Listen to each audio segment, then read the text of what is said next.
Ito ang Broad Streamcast Communicators, ang naiiba at kakaibang plataforma sa digital broadcast mula Luzon, Visayas, Mindanao hanggang sa iba't ibang dako ng mundo.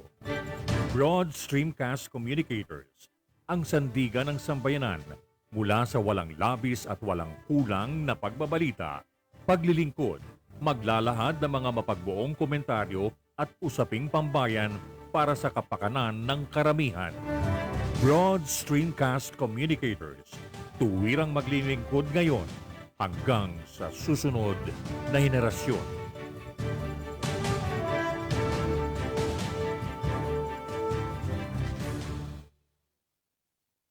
Your Honor, please.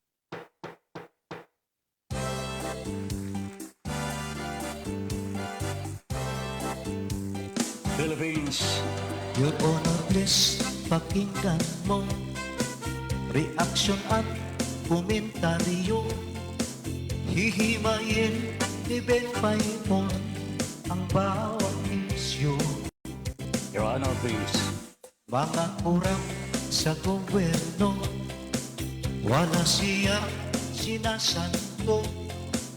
Mga baho ibibisto, kahit sino. Trabaho lang, walang personalan. Ang tamaan, mabubugulan. Komentaryo'y makatotohanan. Dito lang malalaman. Sibig pa'y po inyong samahan. Your Honor, please, inyong pakinggan. Mga isyu sa ating bayan, pag-uusapan. Your Honor, please. Problema ng ating bayan, talakayin, pag-usapan, upang maliwanagan ang taong bayan. Your Honor, please. Your Honor, please, pakinggan mo reaksyon at komentaryo. Hihimayin ni Ben Paimon ang bawat isyu. Trabaho lang, walang personalan. Ang tamaan, mabubugulan. Komentaryo, makatotohanan. Dito lang malalaman. Sibig pa'y po inyong samahan. Your Honor, please, inyong pakinggan. Mga isyu sa ating bayan, pag-uusapan. Mga isyu sa ating bayan, pag-uusapan. Your Honor, please. Philippines.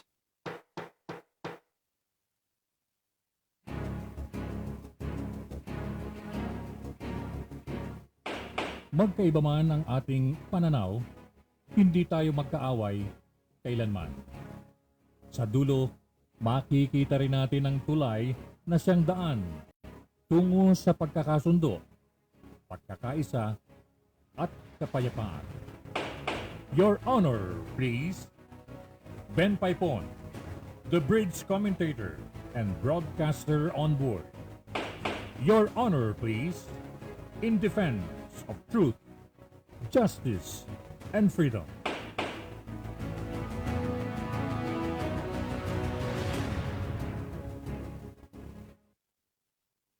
Philippines. Good evening. Hi, Miss Universe. Magandang gabi po. And Your Honor, please. Good evening. And welcome now to the program, Your Honor, please. Ako po si Ben Paipon, inviting you to join us every day, every night, alas 8 ng gabi hanggang alas 10 for the program, Your Honor, please. Ito'y tinatalakay po natin ang mga masasalimuot ng mga issues. May kaugnayan po sa ating gobyerno, sa ating buhay, at paggalaw sa ating lipunan. So join us every night, Monday to Friday, alas 8 hanggang alas 10 ng gabi. Already nanonood na po si Baby Osorio. Baby, magandang gabi po, sabi ni Baby Osorio. Good evening, baby. And Ma'am Maria Villarama, Nanay Maria, good evening. Idol, like the color of your shirt, like a song. Blue, blue, my world is blue. More power and stay safe. All right, thank you very much, Nanay Maria. Watching already tonight. Okay? Magandang gabi po sa lahat ng mga manonood sa ating programa ngayong gabi.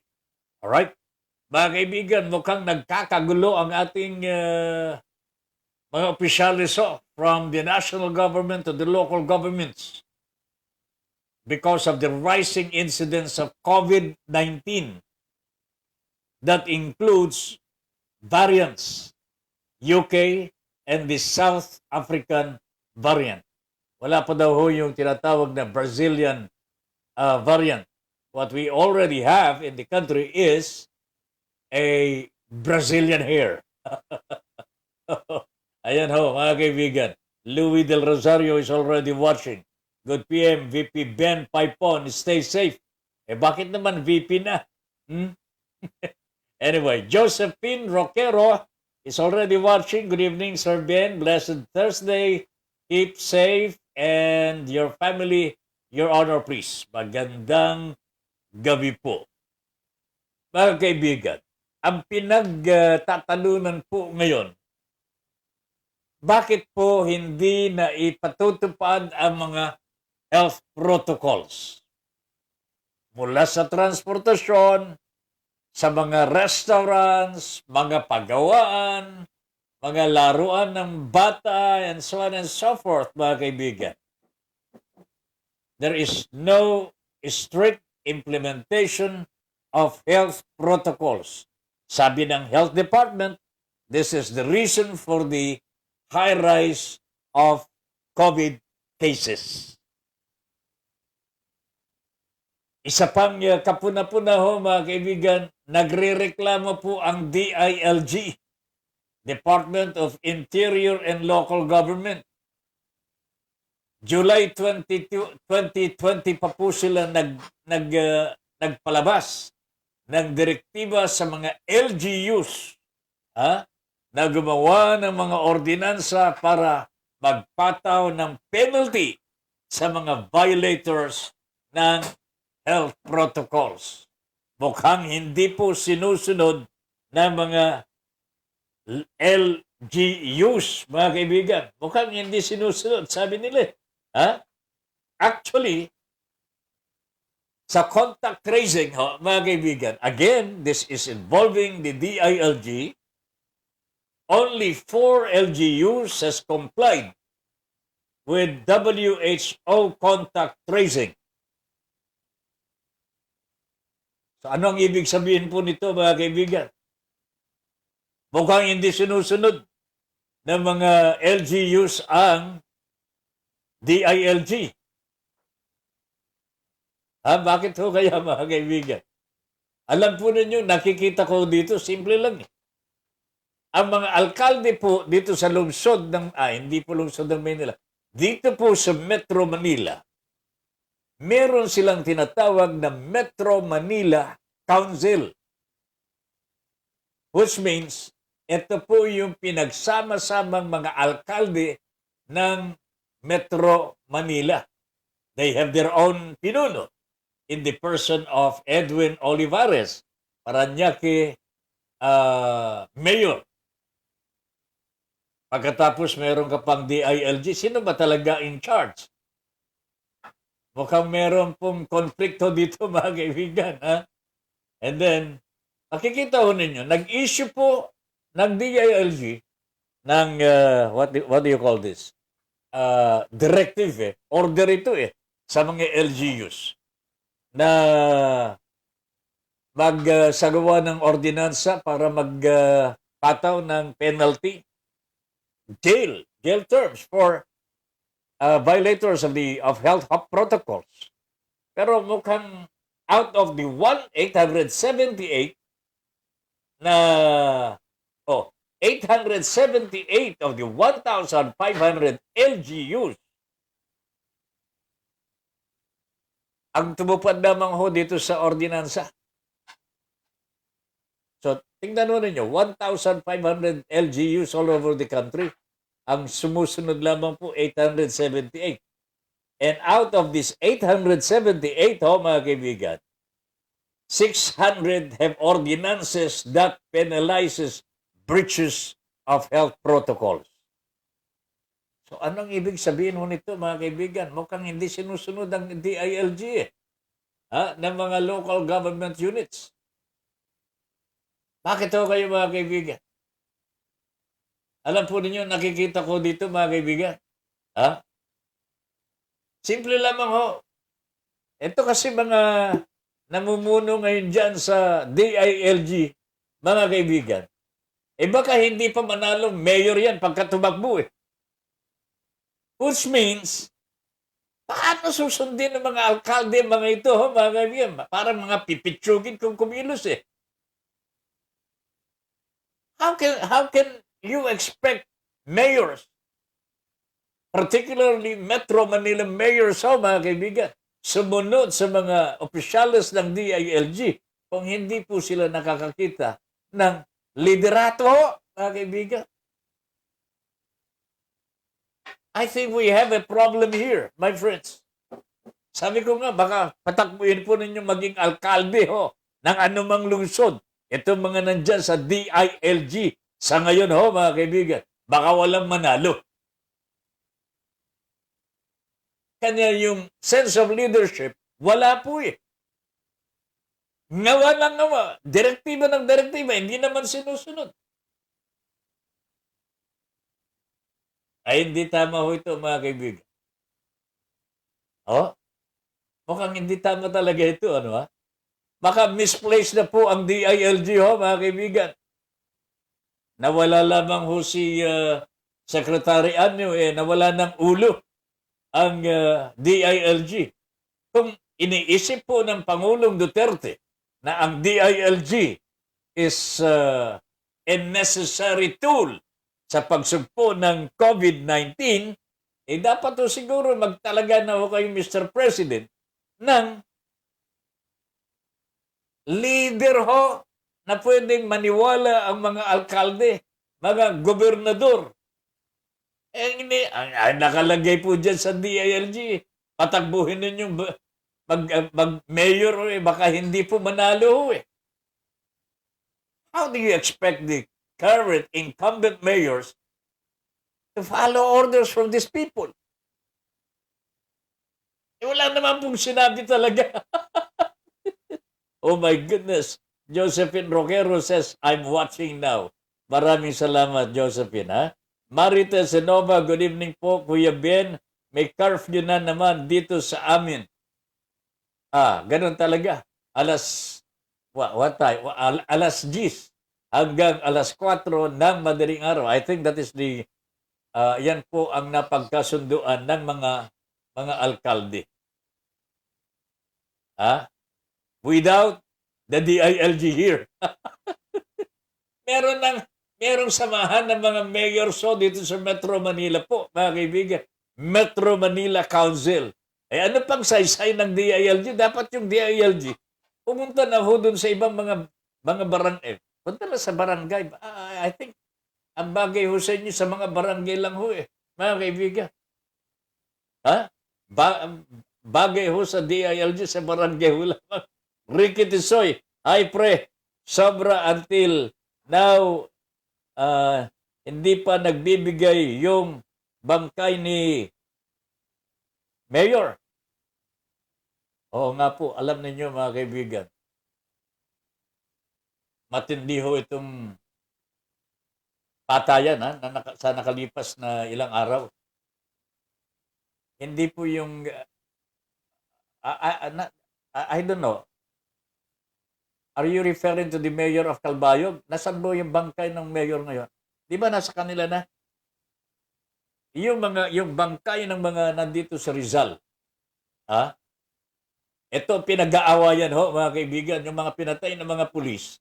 yung magkasabay-sabay po yung siyam na mga aktivista, mga kaibigan, from Calabarzon to Laguna, Batangas, and Rizal, mga kaibigan. Yung dito sa Rizal, ayaw ibigay ng mga pulis ang bangkay. Walang iya talaga, ano? May abogado na mga kaibigan. May mga papeles na yung pamilya, yung anak mismo ng pinatay. Ayaw pa ibigay ng mga pulis. Bakit mga kaibigan? Why the Carabao? Meron bang itinatago ng mga pulis? Ito naman po si Debold Sinas, PNP chief ng Pilipinas, mga kaibigan. Pinagpipilitan niya. Shoot out daw yung nangyaring barilan with the mayor of Calbayog, mga kaibigan. Samantalang witnesses already telling us with yung video na ito, mga kaibigan. Ambush talaga. Ambush talaga, mga kaibigan. Bakit po ganun? PNP, Philippine National Police, they are trying to cover up atrocities committed by their own people. Bakit Okay lang siguro kung droga yan, mga kaibigan, but the mayor of Calbayog has never been involved in drugs. Wala siyang record sa drugs, kaya hindi nila magamit at durugista ito si mayor. Mga kaibigan. O baka pwede sasabihin nila, nanlaban si mayor. Pero he is not a drug lord. Not even a protector. Wala rin pong record na kriminal, mga kaibigan. So bakit sinundan ng mga pulis? At nakahandusay na po si mayor. Ito, witnesses na po nagsasabi. Binalikan ng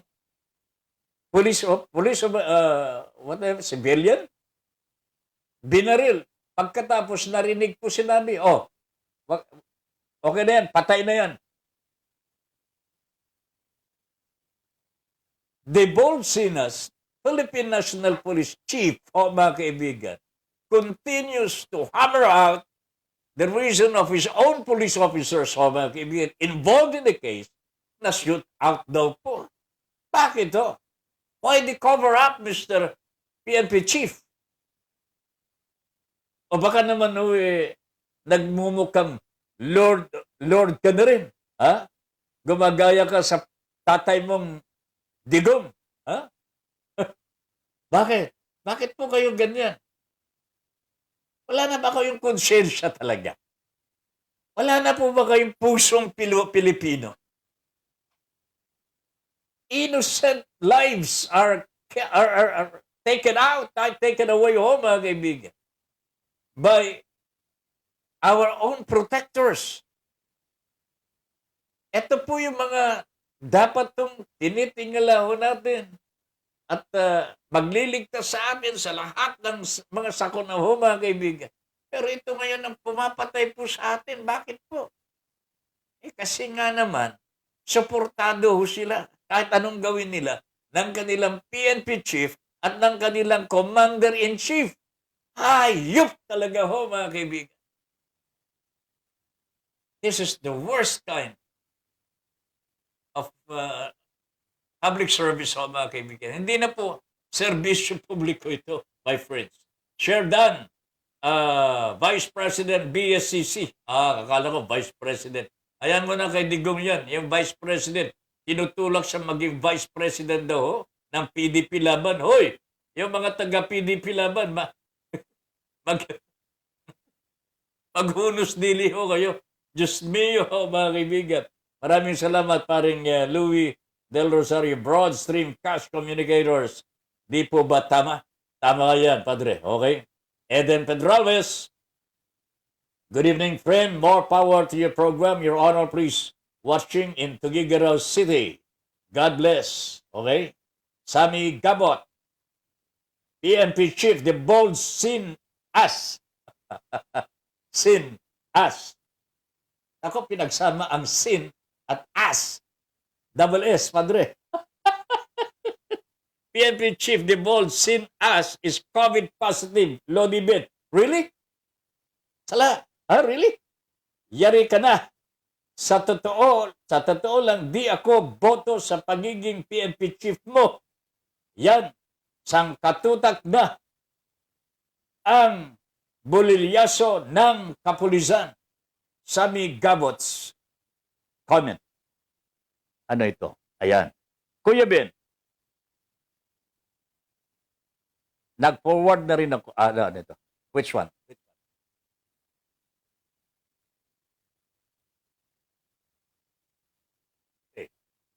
Sammy, may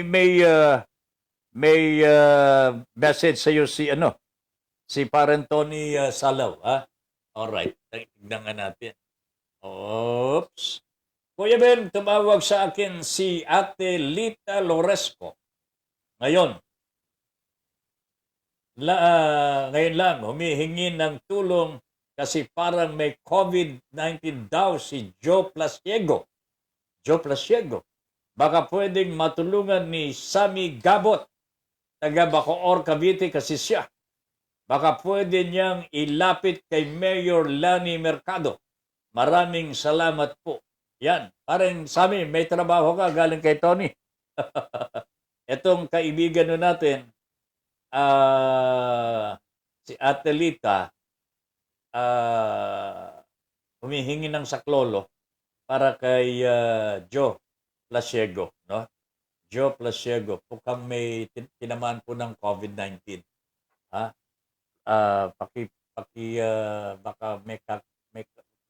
Baka may link ka kay Mayor Lani. Nakikiusap si Parent Tony in behalf of the patient. Parang Sammy, may trabaho ka dito, Padre. Eve M. Ramos, good evening po, Sir Ben and Ma'am Lynn. Your Honor, please. What did I hear, Eve? Are you okay na? Magaling ka na ba? Are you out of the hospital? Nagpa-check up ka lamang ba? Huh? I wish you all the best. I wish you good health. Sana gumaling ka. Pero si De Bolsinas, kung totoo na meron siyang COVID,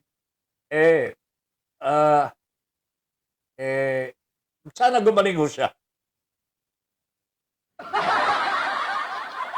Bakit? Wag ho kayong mag-isip ng masama sa inyong kapwa. Wag kayong mag-isip ng masama sa inyong kapwa. Okay? Christianity prevails. Good evening po, Kuya Ben and Miss Universe. God bless you po. Mercy on. Ben Padla, good evening po. Magandang gabi, Ben. Good evening. And ganda polo shirt po ninyo. Pogi po kayo lalo. Aba, okay yan, ha? Ito nga, hindi ko nga ginagamit ito. Ito pala maganda. Lagi kong gagamitin ito. Okay?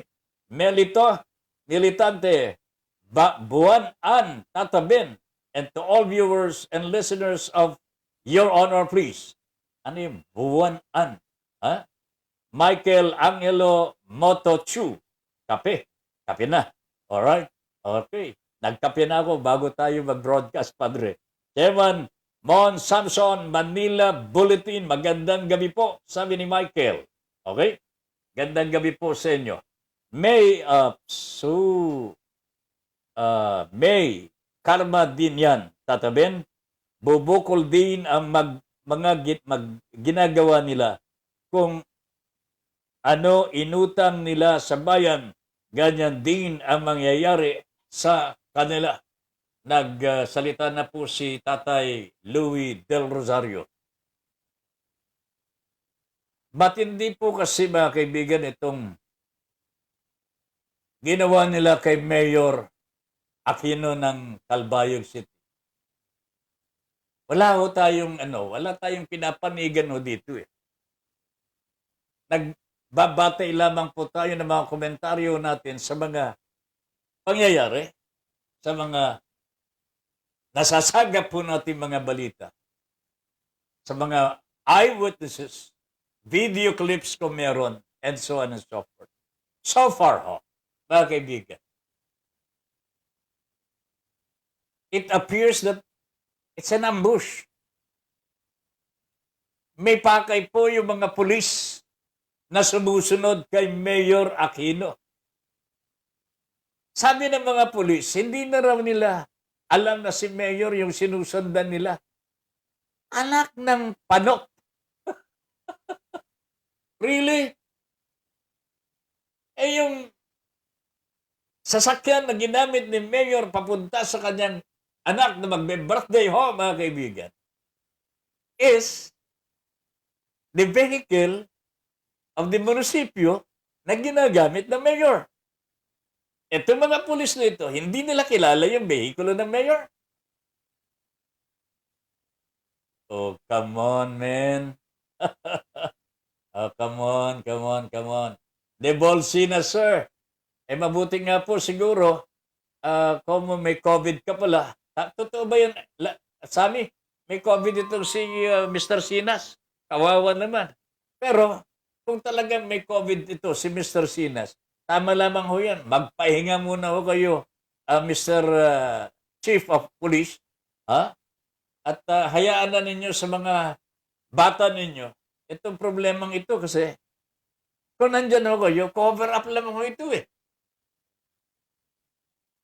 High-ranking officials of the police are involved here. At meron na pong ugong-ugong ho, mga kaibigan. Lumalabas na po siguro. Medyo papasok na yun sa katotohanan ng mga kwento. This is politically motivated kasi wala namang pong personal na galit na ninuman sa mayor. Wala namang pong drugs. Wala namang pong criminal activities na associated with the mayor ho, mga kaibigan. So what could be the motivation? The mayor is going to have his last term by 2022. So, hahanap po ng mapupwestuhan ito, mga kaibigan. And yung mga pwesto, pwedeng congressman, pwedeng gobernador. Okay?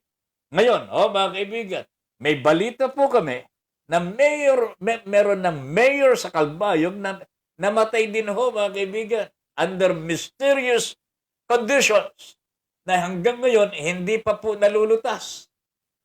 At ang suspect ho dito, mga kaibigan, na hindi naman lumalabas, gobernador daw ho, mga kaibigan. Ayan, gobernador. Politika. Ito si Mayor. Mayor Aquino ng Calbayog. Kung politika po ang motibo nito, malamang itong mga pulis na ito, bayad. Okay? Bayad. At hindi lamang po kaunting pera ang involved ho dito. Malaking pera ang involved dito. I wonder if the police chief may patong ho dito. Kasi ganoon na lamang pong pagtatakip po niya sa kanyang mga opisyalis to eh.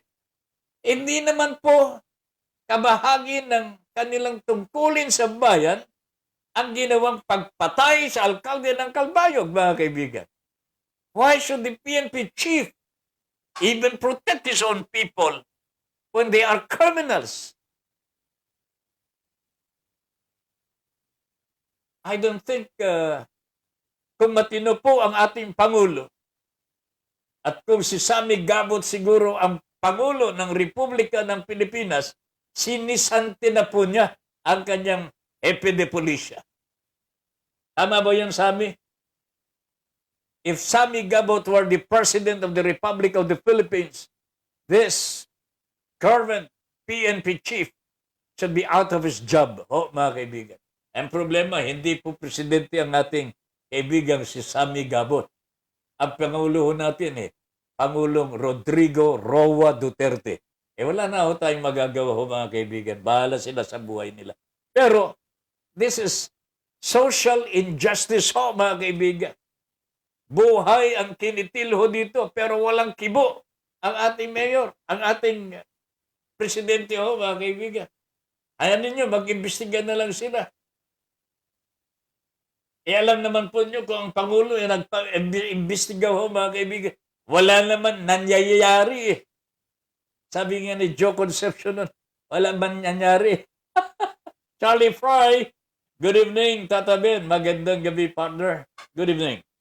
Charlie Fry, meron din pong programa pag Sabado ng gabi, Pag Sabado ng gabi, 9 to 11. Talagang ito po'y matindi hong banat din ho si Charlie Fry. Mel, militante, karma is real. Pasintabi po ang tamaan sa simbahan din ang tuloy. Hindi natatanggapin sa simbahan.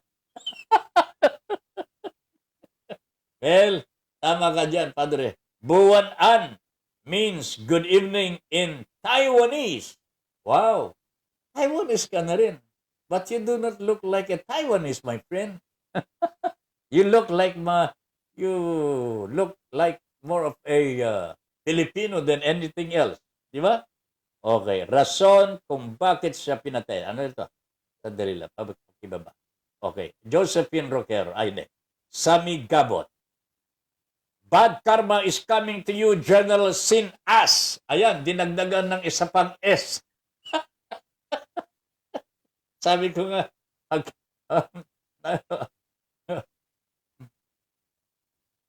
magkapareho ang ibig sabihin yan. Okay? Sundan mo na si General Oscar Albayalde na nag-resign dahil sa kapalpakan. Katoni Salaw, no problem. Sa ibinatumong nagpapatulong ka kay Mayor Lenny Mercado Revilla. Anytime in the name of public service. That's my friend, si Sammy Gabot. Thank you very much, Sammy. Thank you very much. Sa pangalan ni pareng Tony Salaw. Okay? Bad karma is coming to you, General Sin As. Sundan mo na si General Oscar Albayalde na nag-resign dahil sa kapalpakan. Pero kung gusto mo naman manatili dyan, kasi you are at the pleasure of the President naman eh. Sige, magpakasaya ka dyan, damuho. Ay, naku talaga naman mga kaibigan. Josephine Roquero Serben, imposible na hindi nila alam kung ano balak ng mga pulisan na yan kay Mayor Aquino. 1 week na nangyari, wala pa rin lumalabas na totoong rason kung bakit siya pinatay. Actually, mga kaibigan, talagang niwalang soko dun sa area where the crime was committed po, mga kaibigan. There was not even a cordon, mga kaibigan. Wala eh. A good policeman, pagka may krimen, patayan, halimbawa, mga kaibigan, would secure the place. Hindi po eh. Kasi yung mga pulis na nandun pa sa kotse na nagkakabarilan na, nagpulasan mga kaibigan, nagtakbuhan po sila. Bakit hindi hanapin ni Mr. Sinas paano nakatakbo yung 3 pulis na ngayon daw po ay under custody of the PNP, Philippine National Police. Mr. Sinas, sir, do you know the names of these policemen? They were in the car that was involved in the shooting. Pero nagpulasan. Bakit po sila nagpulasan Bakit po sila tumakbo? Natakot sila? O nga, mga kaibigan, bakit hindi sagutin ni Mr. Sinas po ang bagay na ito? Simple lang. Mga opisyalis po ito ng pulis. Matataas na opisyalis. Colonel, Major. O mga kaibigan. Major Tan. Ano pa ba yung mga pangalan ng mga damuhon na pulis na mga ito?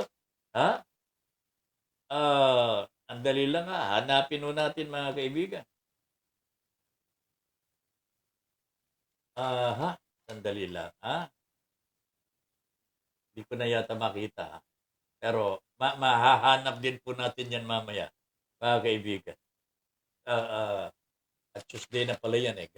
Ayan, Monday. Ito. Hindi ko na. Mahirap po yatang hanapin ito eh. Anyway, mga kaibigan, mahahanap din po natin yung mga pangalan ng mga pulis na tumakbo ho, mga kaibigan. Nagtakbuhan po nung dumating yung second car escort ni Mayor na nakipagbarilan na po dito sa mga pulis na sumusunod kay Mayor. Oh, bakit po sila nagpulasan? Kaya walang soko eh. Wala man lang ho nag-imbestiga sa crime scene. Oh, mga kaibigan, wala.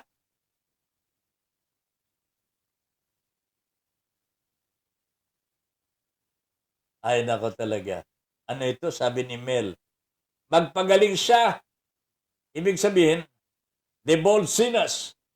Magpagaling ka raw, sabi ni Mel. Mag-a-attend ka pa ng manyanita. Loko talaga, no? O ito, mga kaibigan, saglit lamang. Meron tayong balitang tatanggapin mula sa ating kasamang si Nestor Alabang Sukat Skyway Extension. Bukas na sa mga motorista sa ikalawang quarter ng taong 2021. Balita mula kay Nestor Kagitla. Nestor, magandang gabi. Tataben ang mga motorista na pupunta sa Cavite, Laguna at iba pang bahagi ng Timog Luzon ay malapit nang magkaroon ng mas mabilis na paglalakbay kasama ang inaasahang pagkumpleto ng 3-lane Skyway extension na magkukonekta sa Skyway sa South Luzon Expressway sa pamamagitan ng Alabang Viaduct. Sa isinagawang inspeksyon, ipinahayag ni DPWH Secretary Mark Villar na ang 3.9 kilometrong sukat Alabang Skyway Extension Project ay maaaring magbigay ng maginhawang paglalakbay sa mga motorista na lilihis mula sa segment ng Skyway Link.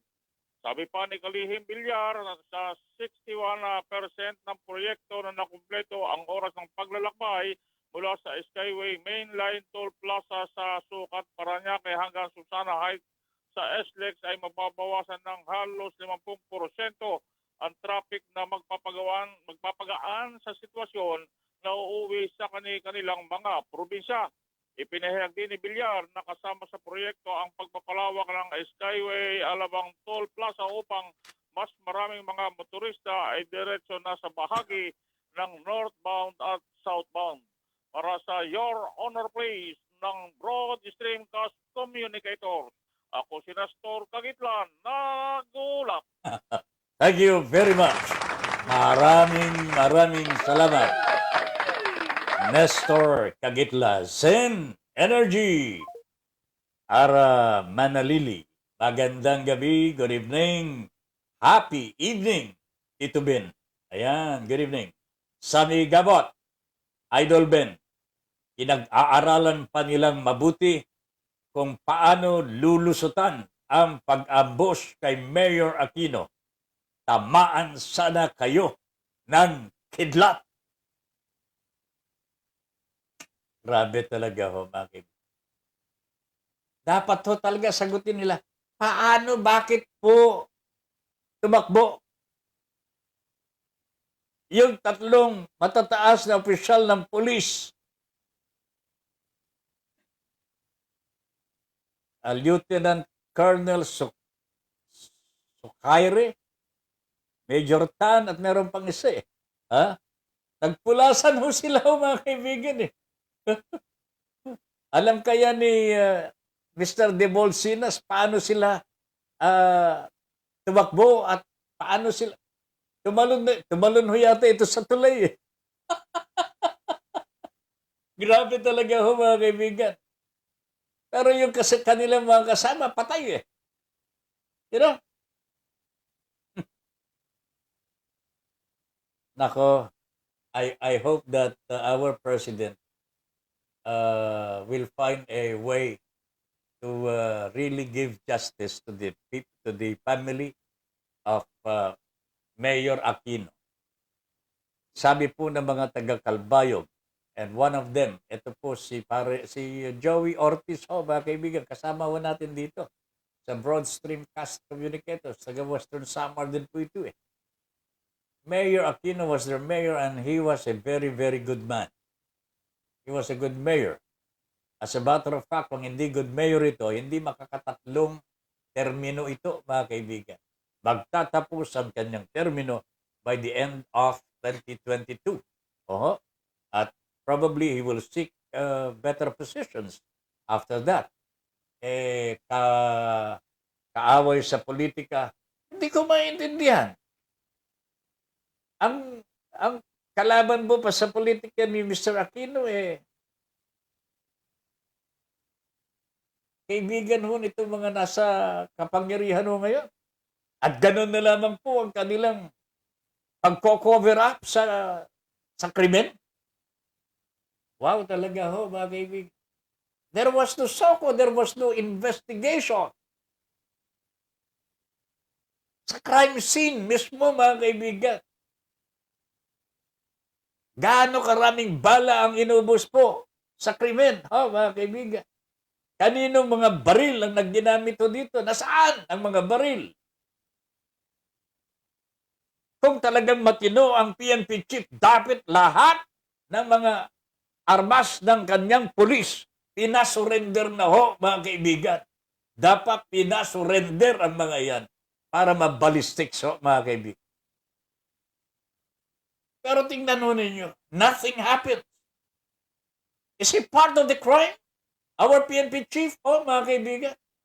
I'm just asking. I wonder, mga kaibigan, how bold is the bold sinners here, my friend? Gano'n na lamang po ka-bold ang happy natin, mga kaibigan, to even say na hindi ambush, kung hindi shootout. Of course, there was a shootout, mga kaibigan, because the plan was to ambush. Di ba, mga kaibigan? Meron pong nasa likod na escort ng mayor po, mga kaibigan. Nakita ho nila na pinapatay na ho yung kanilang mayor. Di, shoot out na po, mga kaibigan. So, ang hindi sinasabi ni Mr. De Bolsinos, mga kaibigan, there was a planned ambush before the shoot out. There was shoot out, mga kaibigan. But there was ambush beforehand. So, which is which now, Mr. Sinas, Ano na ngayon, May shoot out. Agree na ho tayo. Pero, pwede bang banggitin mo rin na una na plinano yung ambush? Okay? Ayos na. Baka maagnas na ang bangkay ni Mayor Aquino, hindi pa nalulutas ang kaso. Nagsasalita si Sinas, wala naman siya sa nangyaring patayan. That's how crazy, my friends. That's how crazy our PNP chief is in this crime incident, mga kaibigan. Hindi ko maintindihan bakit krimen ho ito It is not part of the officers involved in the crime na kanilang duty Ambush ito Pagpatay kay Mayor ang pakay ho, mga kaibigan. Was that part of their job? To kill the Mayor? Nako talaga naman ho, mga kaibigan. Ang katotohanan, ito po, bakit galit sila kay Mayor Ronald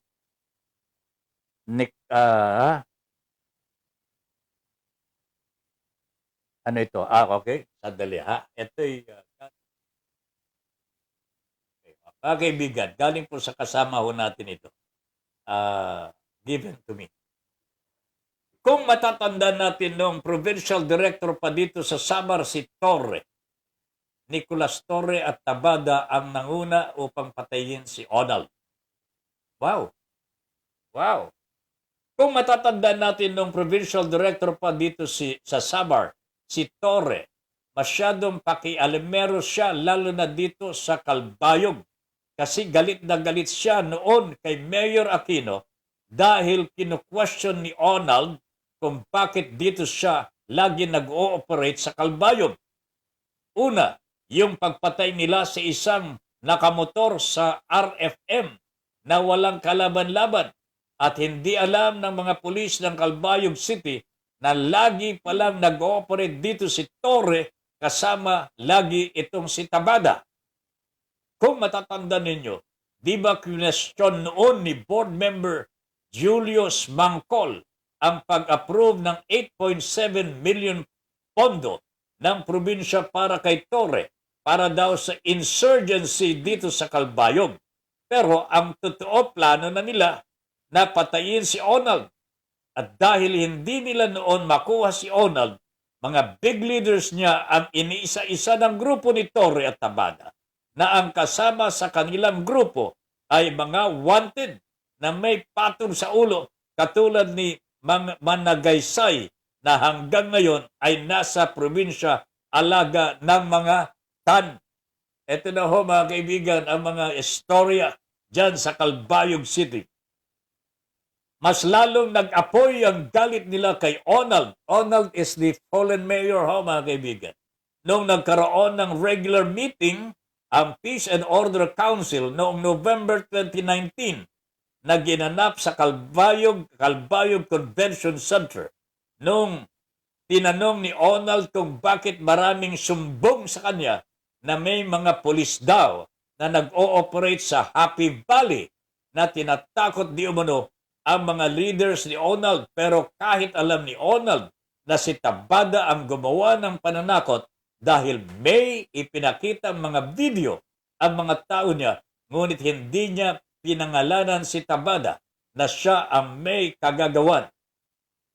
Biglang tumayo itong si Tabada na dapat ay si Torre sana ang sasagot dahil siya noon ang provincial director. Kung bakit si Tabada ang sumagot at binanatan niya si Onald ng maaanghang na mga salita na parang gusto niyang pahiyain ang mayor. Wow, talaga ang tapang nitong Tabada ho mga kaibigan. Itong si Onald ay parang natameme dahil para sa kanya, ang kanya ay query lang na dapat sagutin ng maayos, hindi para bastusin sa kanyang tanong. Biglang natahimik ang convention center sa mga banat ni Tabada kay Onald sa dami ng participants dahil lahat ng mga barangay captain ng Calbayog ay naroon at kasama ang mga pulis, sundalo at iba pang sektor ng syudad. Mabuti na lang at naroon ang chief ng sundalo at dali-daling kinuha ang microphone kay Onald at sinagot niya si Tabada na parang sinermonan at biglang nabuhayan ng participants at nagkaroon ng malakas na palakpakan na ikinaya siguro ni Tabada.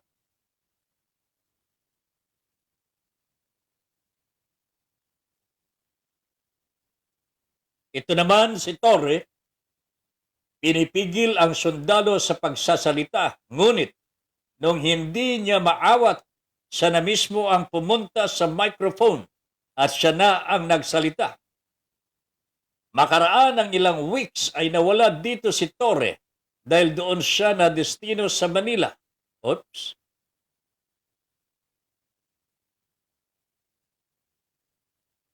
Yan, okay. Na destino sa Manila, ngunit patuloy ang kanilang ugnayan ni Tabada na makuha si Onald. Aba talagang plano na talaga ito mga kaibigan. At ito ngayon nangyari na ang gusto nilang mangyari sa halagang 2 million, tag 2 million bawat isang pulis ay tinira nila si Onald at malas lang nila dahil namatay si Tabada. Namatay ba ito? At nagantihan ang kanilang death squad. Wow! Ang pinakamasakit doon sa nangyari kung hindi nakaganti ang grupo ni Onald. Chuck, thank you ang mayor ng Calbayog dahil nakita sa sasakyan ni Tabada ang maraming shabu. Grabe ha! Maraming shabu na nakaredy para planteran. Ibig sabihin, lagyan ho ng shabu. Si Mayor, nakita sa sasakyan ni Tabada ang maraming iba't ibang plate numbers at mga matataas na kalibre ng mga baril na talagang pampatay kay Onald. Mga pulis na sumira ng institusyon, pinapasahod ng sambayanan to serve and protect. Sila pala ang mga killer. Hindi ko nilalahat dahil mas maraming pulis ang mga matitino na nadadamay ng mga anay ng lipunan. Kaya pala, hindi na masolve ang patayan dyan sa Kalbayog dahil mga pulis pala ng kabilang kampo ang mga salarin. Hindi taga Kalbayog, ha? Ngayon, may itatanong natin kung bakit at paano pinagtatakpan ni Sinas ang mga pulis dahil kaibigan nito si Torre na siyang kasabwat ni Tabada upang patayin si Mayor Ronald Aquino. Ngayon ko lang na-send kasi wala internet. Alas 8 ng umaga to alas 8 ng gabi. Grabe, PLDT. Yan sinabi po ng nag-send ng istoryang ito, mga kaibigan. So we have here a testimony ho, mga kaibigan. Ito palang si Torre, kaibigan ni Sir Sinas ho. No wonder, ganun na lamang po ang pagtatakip. Ano ho, tingnan nga natin. Tabada, yun ang namatay. Namatay ho si Tabada ho, mga kaibigan. Tingnan ho ninyo ang kanyang baril. Grabe ho, mga kaibigan. How high-powered firearm. Oh, bakit po nandun si Tabada? Ayan ho, mga kaibigan. Yan po si Tabada na namatay po sa barilan. Mabuti na lamang ho, namatay. Mga kaibigan, ko hindi, marami pa siguro mamamatay na taga Kalbayog. Matakin ho ninyo, nakitaan pa po ng maraming shabu ang kanyang sasakyan, ho, mga kaibigan.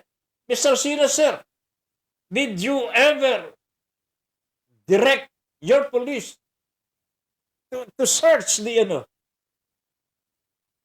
car of these people? Wala pa po kayo nakita? Wala bang nakita ng mga tao ninyo? Ito ho, sinasabi ng taong bayan ho, Mr. Sinas. Ha? Meron silang nakita. Oh my goodness. Alright. Alam kaya ni Mr. Duterte ho ito, mga kaibigan? Of course, he doesn't know. Hindi niya alam ito. Okay, si Sammy muna. Si Sammy. Lillian Gabriel, good evening po, Tata Ben. And Miss Universe, more power to your program. Your Honor, please keep safe and good health always. God bless us all. God first. Ayan, God first. Ganyan po ang, it's a canon. God first. Yan. Nakaturo po sa itaas. Okay. Pilarita Velasquez, good evening po, Tata Ben. Marites Senova, sa Sabado po, punta ako kay Congressman Alan Reyes. Kunin ko po yung gift certificate ko sa Tapaking. Ay, 500 pesos. Sama mo ako. Makatikim ng Tapaking. Matagal na akong hindi nakakatikim ng Tapaking. Masarap yung Tapaking. Maricar Chanliongco de los Santos. Sorry po, late ako. No problem, Maricar. Huli man daw at magaling, nakakahabol pa rin. Okay? Areglado. Maricar, sorry, okay. Katatapos lang po practice. Good PM po, Tata Ben and Miss Universe. God bless po sa inyo. Anong prina-practice mo? Laro?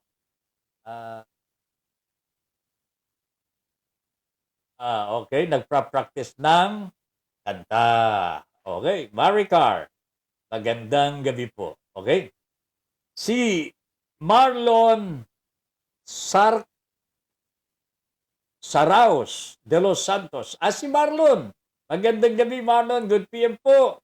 Antonio Salao. Parang kilala ko ito. Parang presidente ng Broad Streamcast Communicators ito. Tony Salao. Kuyang Sammy Gabot, ang pangalan ng kasamahan natin sa freelance radio talent ay Joe Plasiego.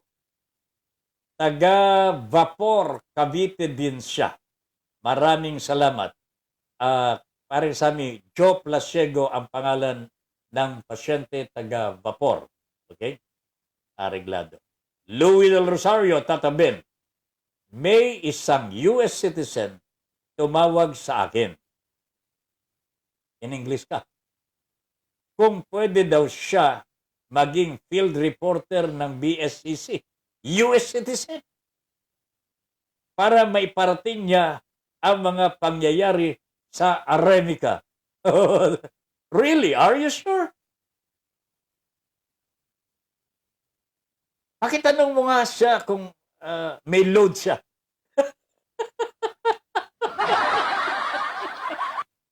Pero kung meron namang magbabagandang loob na Amerikano na magiging reporter po ng BSCC natin, Your Honor, please, by all means, it will be our honor indeed. Okay? It will be our honor to have an American reporter sa programa natin. Sa PSCC, sa BSCC. Okay din ho yun. Alright lang ho yun sa akin. Ha? Okay? Areglado. Eve M. Ramos. Same po sa case ni Christine Dazera. Nag-announce agad si Sinas ng rape at case solved. Wala naman pong autopsy na naganap. Ngayon naman, sinasabi niya ambush. Wala naman siya doon.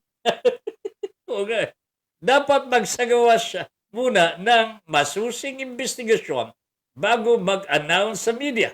Lalo pa at wala naman siya doon para sabihing ambush ang nangyari. Ay alam na niyo talaga, childish ito si Gabol Sinas eh. Kasi manyanita lang ang alam nito siguro. Nakakaawa rin ho mga kaibigan yung mga ganito. Yung akala mo alam na alam nila at como sila ang nasa makapangyarihan para bagang whatever they say is gospel truth na po, mga kaibigan. Na hindi na magtatanong ang taong bayan. Ay iba na ho ngayon, sir. Mr. Sinas, sir. Ha? Kung hindi po sila nagtatanong ng manyanita case ninyo, ngayon iba na ho ito kasi patayan na ho ito eh. Naghahanap po ng katarungan. Specifically, ang family ng mga Aquino ho, mga kaibigan. How about the people of Calbayog City? A lot of them. Nawalan po sila ng mabuting alkalde ho, mga kaibigan. How can you, paano mo may paliliwanag ang shoot out? Pero may sagot na ho tayo dyan, mga kaibigan. Talaga naman po may shoot out. Hindi naman po mali si Mr. Sinas. Dangan niya lamang ho, nauna talaga na plinano yung ambush. Yun lang po ang nakalimutan po niyang sabihin. Sasabihin din po niya yan. Maniwala ho kayo sa hindi ho, mga kaibigan. Sabi, maniwala ka ba? Sa darating na panahon, sasabihin po niya, ay oo nga pala, sir. Sabi ng mga investigator na una po yung ambush. Antonio Sala, Baco, or Cavite daw. Padre, Sami, ha? Idol Ben, Sinas is no RoboCop. He is a bobo cop. Oh my goodness. Mabigat na ho ito, ha? Parang Sami, ha? Mabigat na ho ito. Not a RoboCop, a bobo cop. Matagal akong police at defense military reporter at di makakalusot ang mga katarantaduhan ng police at militar. Di sa pagbubuhat ng bangko ko, tatalunin ko pa ang mga otoridad sa pag-iimbestiga. Lalo na sa Sinas na batang Duterte lang kaya naging PNP chief. Di naman karapat dapat na naging chief PNP. I agree with you, Sami.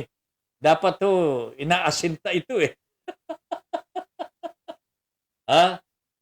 Ay nako talaga ho, mga kaibigan. Alam po ninyo ang wala naman po sa listahan ho ng mga susunod na maging PNP chief ito si Sinas eh. Wala naman ho eh. Nawawala nga po yung ating magiting na General Guillermo Eleazar. Alright, pakitawagan mo na si Paring Bong Padua kasi itong Malabon daw po, mga kaibigan, high risk at dumadami daw po ang COVID dito. Paring Sami, kaibigan mo si Bong Padua. Makakausap po natin dito yan. Okay? Louis Del Rosario, kaibigan pala si Duwag Demonsinas. Nandiyan na. Alright, ho. Mga kaibigan, kakausapin po natin si parang Bong Padua, Public Information Officer ng Malabon City Government under Mayor Lenlen Oreta. Mr. Padua, Sir, Bong, magandang gabi. Ay magandang gabi ka Ben. Good evening po. Good evening sa mga listeners mo. Ay, good evening, Padre. Kumusta ang Malabon ngayon?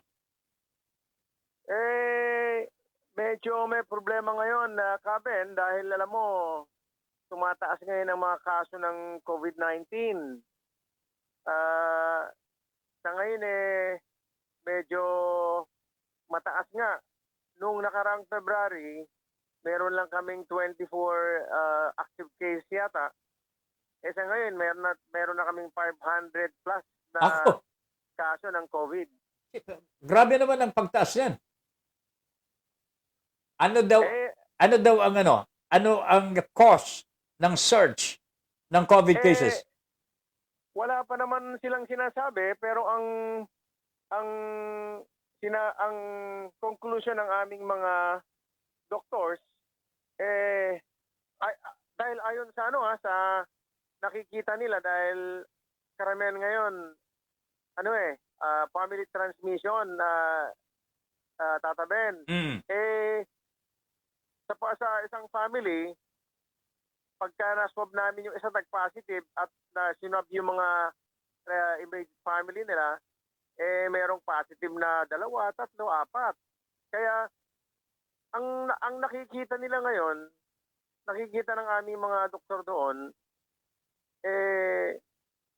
magkakaroon ng family transmission nga dahil karamihan dyan dito sa Malabon, mga daily age earner, tataben maaring yung member ng family, nakuha niya sa labas, nadala niya sa bahay nila, yun, nagkaroon ng hawa-hawaan. Karamihan ganung kaso nakikita sa ngayon. So maraming pamilya ang tinamaan ng COVID? Maraming pamilya. Oo. Yun ang nakikita namin. Bawat pamilya, may nagpapositive na 2, 3, 4.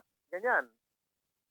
Pero, Bong, is there any connection sa di pagsunod ng mga health protocols ang pagdami ng COVID cases? Pamilya-pamilya, family clustering ang tawag nila ngayon dyan, di ba? Meron bang kaugnayan nito sa hindi pagsunod sa mga health protocols kaya dumami sa pamilya mismo? Palagay ko isa pa ring dahilan yon, Tata Ben, dahil alam mo nagkaroon tayo ng lax sa restrictions sa protocol dahil alam mo unti-unting binubuksan ng ating pamahalaan ang ekonomiya natin dahil sinasabi nga nila medyo bumabagsak na ekonomiya natin, kailangang buksan na, magbukas ng ekonomiya.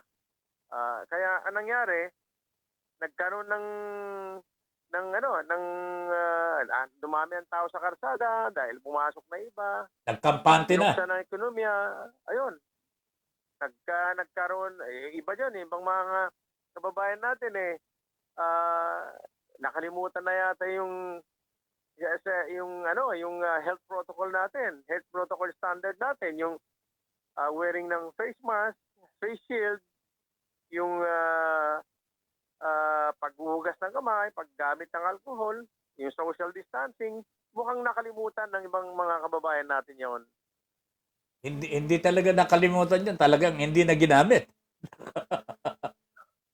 Bong, pwede bang sabihin natin na talagang naging kampante ang mga mamamayan? But also, enforcement agencies, barangay, police, para bagang nagkampante na sila, sige, bahala na kayo. Total, sabi ni Mr. President, sige, magluwag na tayo. Tama ka. Tama ka, Tata Ben, dahil nung nagluwag tayo, dahil ikaw na mismo, sinabi nga dun sa taas na magluwag na tayo dahil medyo bumaba na kasi noon ang kaso ng COVID So ang ginawa nga, binuksan nyo yung ekonomiya, and lumuwag tayo sa mga protocols, pati mga LGU, lumuwag na rin. Yung mga pulis natin, medyo nakalimutan na yung dating trabaho nila laban sa COVID. Yung mga barangay, ganun na rin ginawa. Kaya siguro dumami ang COVID. Overall, talagang nag-lock Mhm. dun sa restrictions. So, what do you think is the mayor going to do? Ano bang instruction ni mayor ngayon to contain itong surge ng COVID cases? Sa ngayon, Tata Ben, dahil nga tumataas na yung COVID cases ngayon, unang ginawa ni Mayor, itong weekend, ay inutos niya uli yung pagbabalik ng curfew. Okay. Kaya ngayon sa Malabon, meron na kaming curfew ngayon mula alas 10 ng gabi hanggang sa alas 5 ng umaga, kinabukasan. Yan ang unang naging pagkilos ni Mayor. Nasabayan yan ng muling pag-i-stricto niya sa pagsasagawa ng health protocol, yung ang wearing ng face mask, face shield, social distancing, etc. Ganun ang ginagawa namin ngayon. Medyo nag-strict kami ng todo-todo para at least maiwasan natin yung muling pagtaas nga ng mga kaso ng COVID. How about yung quarantine pass, Bong? Ano yan? Yung quarantine pass, di ba nag-i-issue ang mga alkalde, mga barangay noon? Quarantine Sa ngayon, wala pa kaming ini-issue mga quarantine pass. Marami rin kasi nagtatanong, sa mga ibang LGU kasi, meron na rin yung iba, kagaya ng Quezon City, nagkaroon sila ng mga lockdowns. Pero sa palagay, sabi nga ni Mayor, pag-aaral naman ng aming local COVID task force, sa ngayon hindi pa namin kailangan. Pero hindi lockdown ang tawag namin Ang ginagawa namin kasi family ang transmission, ang ginagawa namin, Tata Ben, halimbawa, itong family na ito, nagkahawa-hawa. Yun ngayon ang parang nilalockdown namin. Kasi bakit namin ginagawa yun? Kasi yung mga unang pag-aaral din kasi at ginawa na rin namin, yung unang discovery ng ganyan, yung mga paligid noon, pinagsuswab din pero wala kami nakitang positive. So, ang ginagawa ngayon, yung buong family nyo, nagkaroon ng isa, dalawa, mga COVID dahil sa family transmission. Yan lang muna ang binabantayan ng ating COVID task force. Mhm. So yung pamilya mismo, hindi yung barangay. Hindi yung barangay. Pamilya mismo kasi alam mo, Tata Ben, kasi kaya iniwasan din natin ngayon yung lockdown dahil alam mo na doon mismo nga sa taas sa national government natin. Oo nga. Sila nga mismo ang nag-order ng Magbubukas. pag-relax ng restriction dahil kailangan na mabuhay yung ekonomiya natin. Parang dito rin sa LGU, may mga negosyo rito na naapektuhan. Yung iba nga nagsarado na. Mhm.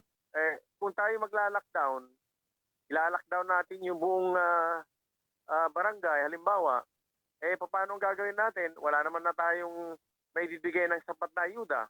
Ang gobyerno, wala na silang social amelioration. Yung ila-lockdown nating mga kababayan natin doon, Ano kakain ng mga yan? hindi sila makakapasok. Ano kakain? Anong kakainin nila? Maganda nga. Yun yung mga tinitignan ng ating Local government. force. Kasi tataben, kailangan din kasi i-balance natin yung pagharap natin sa pandemya at Kabuhayan. natin sa ekonomiya. Of course.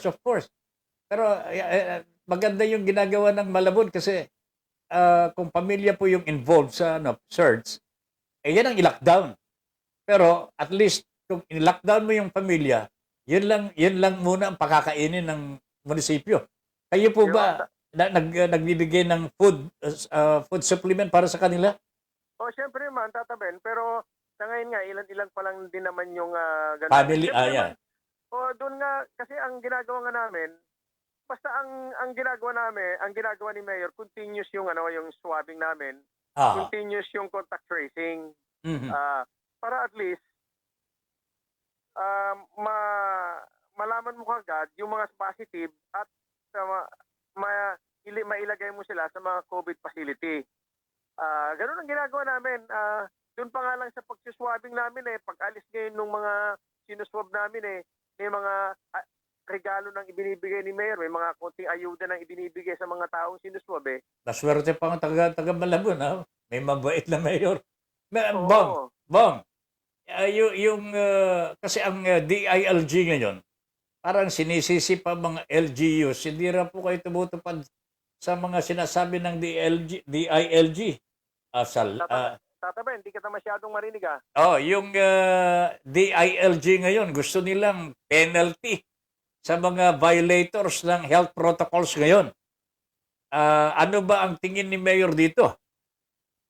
Mag-i-impose po ba kayo ng jail terms for violators of health protocols?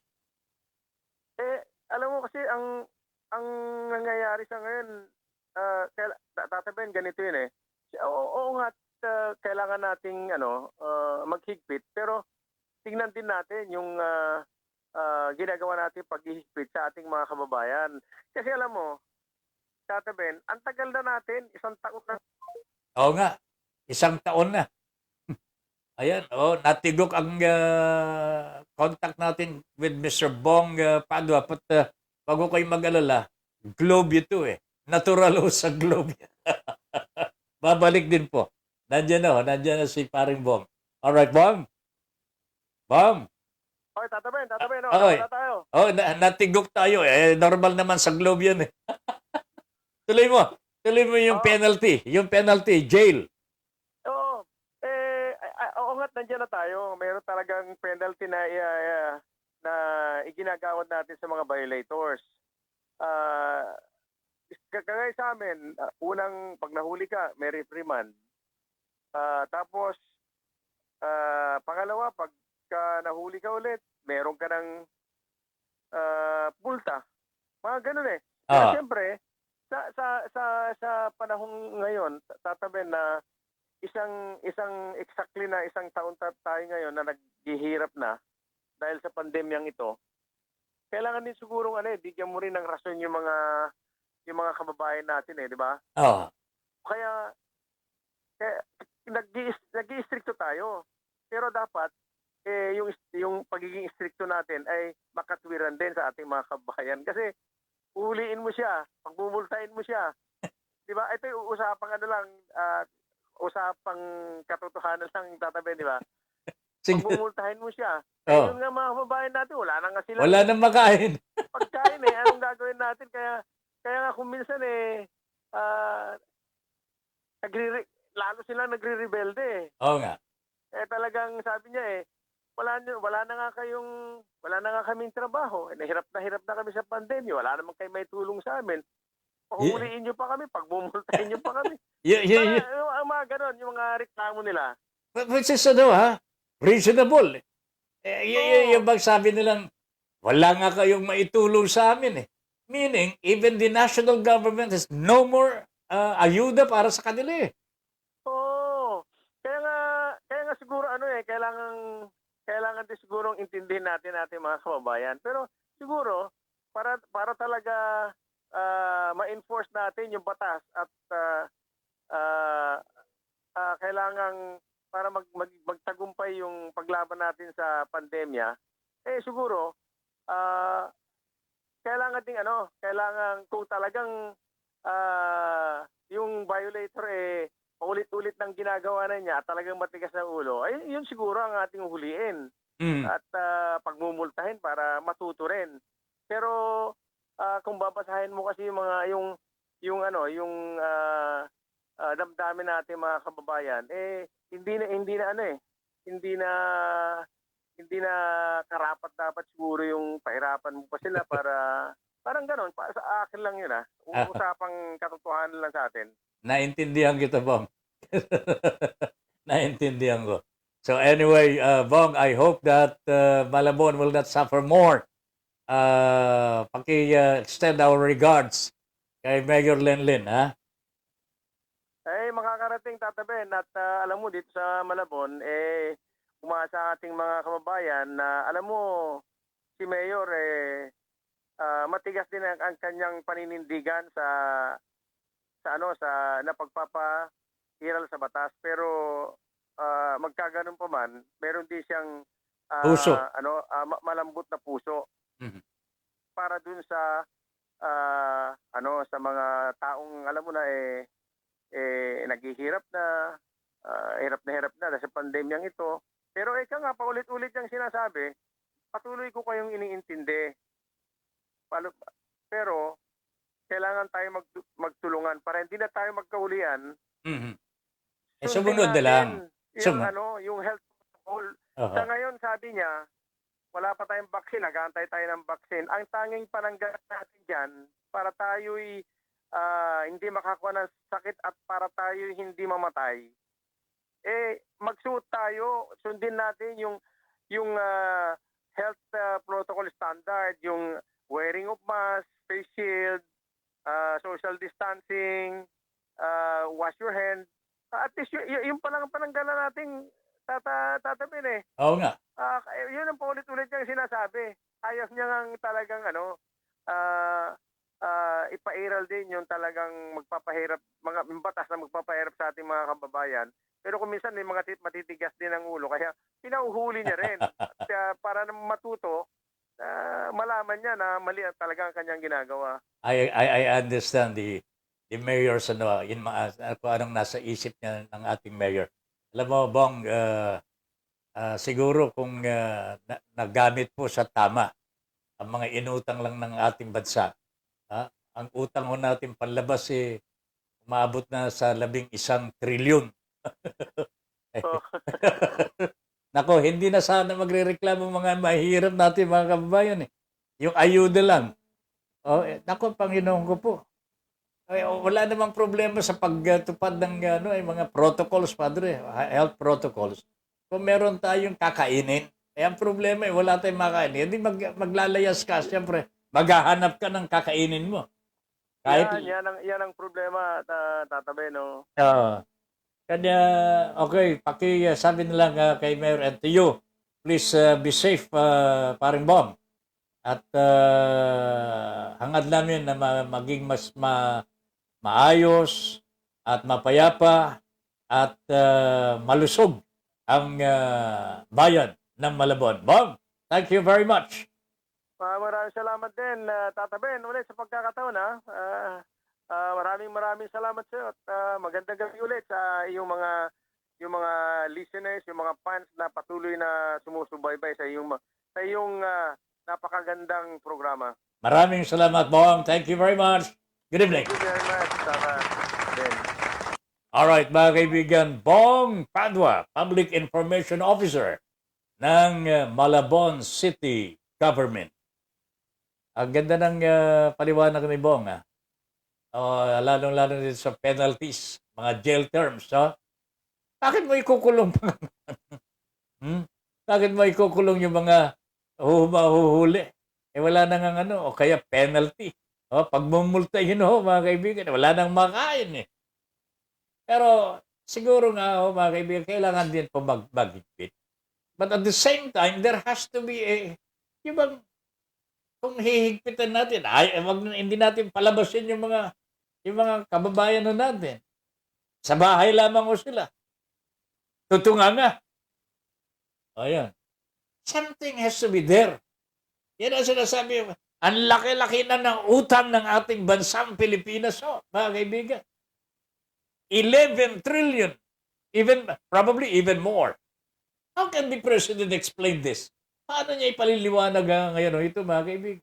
Samantalang pinagkakabalahan, patayan dito, patayan doon. Sabi nga ng mga Ilocano, Jack Maawatan. Louis del Rosario, kaibigan pala si Duwalt de Monsinas. Walang lihim na hindi na mabubulgar. sana kunin ka na ng kumpare mo. Talaga, ha? Talaga. Mel, militante, isang kahindik-hindik na balita. Uy, ano ito?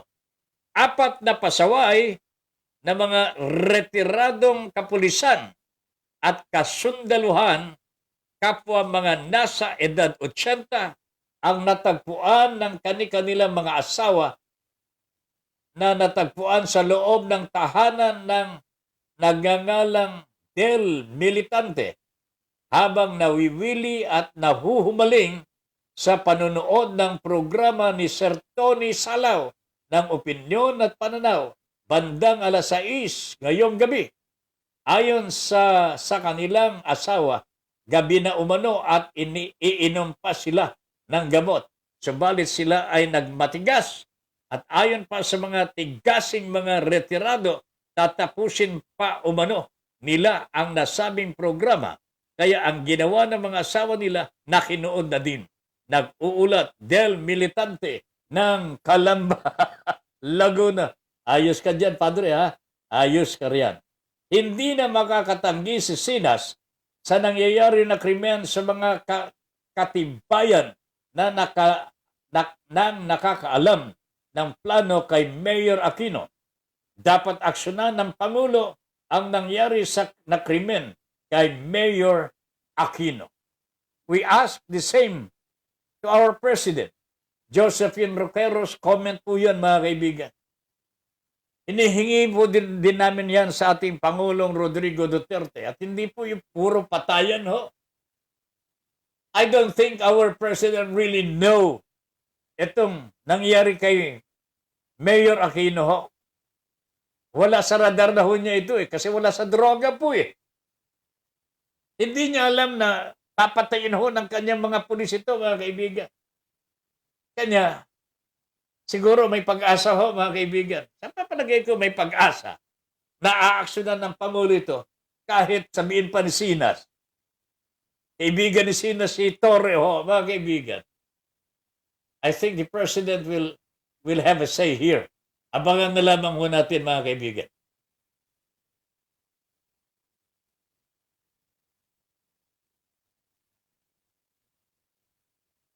Alright, opo, walang problema. Pilipino po siya. Ang pangalan niya Annabel Villarama Lacroix. Base na sa San Francisco, California. Wow! Louis del Rosario. So meron tayong Pilipina na nandun sa Amerika, sa California, gusto mag-report para dito sa atin. Annabel, ang kanyang pangalan. Maganda niyan, partner, magkwentuhan muna kami.